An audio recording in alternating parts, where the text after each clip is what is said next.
Sir नमस्कार. नमस्कार. आपलं नाव? माझं नाव शिवनाथ. पूर्ण नाव काय? माझं नाव शिवनाथ गोसावी. कोणतं गाव आहे? हे कोटमगाव आहे. तालुका? नाशिक. जिल्हा? नाशिक.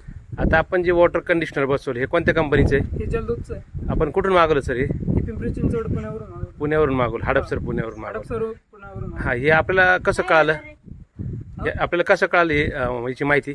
आम्ही त्यांच्या वेबसाईटला व्हिजिट केलं होतं. अच्छा, ऑनलाईन बघितलं तुम्ही? ऑनलाईन बघितलं होतं. बरं, आता आपल्याला जे क्षारयुक्त पाणी आपली टाकी वरती बसवली. तुमच्या बंगल्याचं काम नवीनच चालू आहे, तर क्षार पाण्यामुळे आपल्याला काय काय प्रॉब्लेम होतात? आता पलीकडे आपण राहत होतो, आता नळ जोग होतात, परत वापरायला ते पाणी योग्य नसतं. आंघोळीला पाणी, ते स्किन खराब होते, केस खराब होतात. त्याच्यानंतर जे ओव्हरऑल जे नळाची जी सिस्टम राहते ती खराब होऊन जाते काळानुसार. तर त्याच्यासाठी आम्ही काही प्रिकॉशन्स घेण्यासाठी आम्ही ऑनलाईन सर्च करत होतो, तेव्हा आम्हाला यांची वेबसाईट दिसली. अच्छा, तुमचं शिक्षण बी पुण्यात झालेलं आहे? हो. प्रोडक्ट पण पुण्याचाच आहे? हो. आणि बंधू पण तुमचे पुण्यात शिकतात? हो.